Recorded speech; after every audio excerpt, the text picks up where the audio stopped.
Anytime you're ready. I'm ready. She is ready. I'm always ready. How are you doing, Dwayne? I'm doing very good. Awesome. Very good. Thank you. So I was just talking to the director, and when I saw the film yesterday, because the original game, the gorilla is not albino. So I was asking him if they based. He's negro. Es negro, no es blanco, es negro. So they based the gorilla on this albino gorilla that was in the zoo in Barcelona called Snowflake. Yes. So that's awesome. Yes, absolutely. So there was a gorilla called Snowflake, and I have this amazing footage of Snowflake being brought to Spain as a baby, and it was so just beautiful and amazing, and that was the inspiration for That George. guy. Yeah, but that guy. Yeah.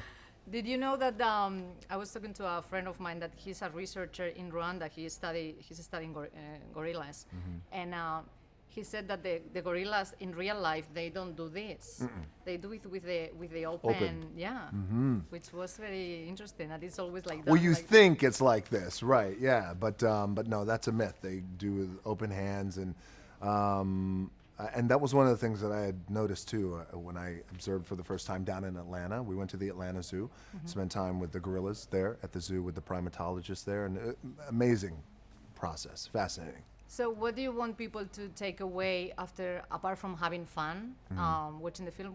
What else do you want people to take away?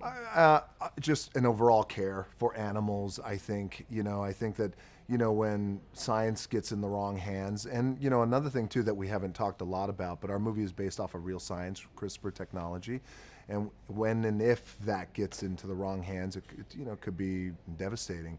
So I would say the preservation of animals. Yeah. I think there's a sentence in the film that you say that animals either like you or they eat you, and I thought it was If they pretty like cool. you, they lick you. Oh yeah. If they don't like you, they They eat eat you. you. Yeah.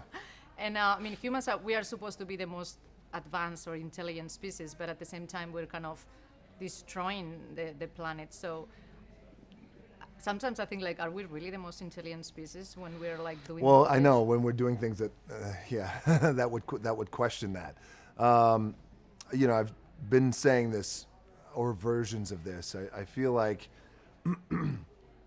sometimes when things like this happen in the world, where hot button topics start happening around the world and issues pop up around the world, and things that can become so polarizing, where there's a group or a faction who feels so strongly about this, and another group or faction feels so strongly about this, and they can't agree, and then violence erupts and bad things start to happen.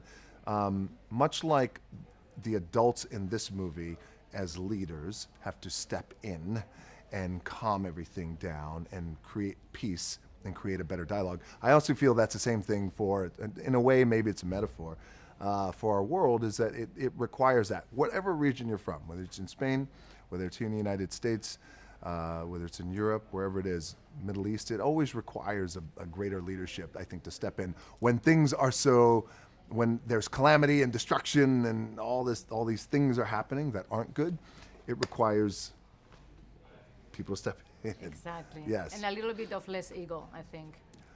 Well, ego is the success inhibitor. You have to do your best not to make decisions based off of ego, for sure. Yeah. Yes. Not me, though. My ego makes all my decisions. Every one of them, yes. Mine too. Yes, both of us, yes. Thank you so much. It's good to see you. Appreciate it.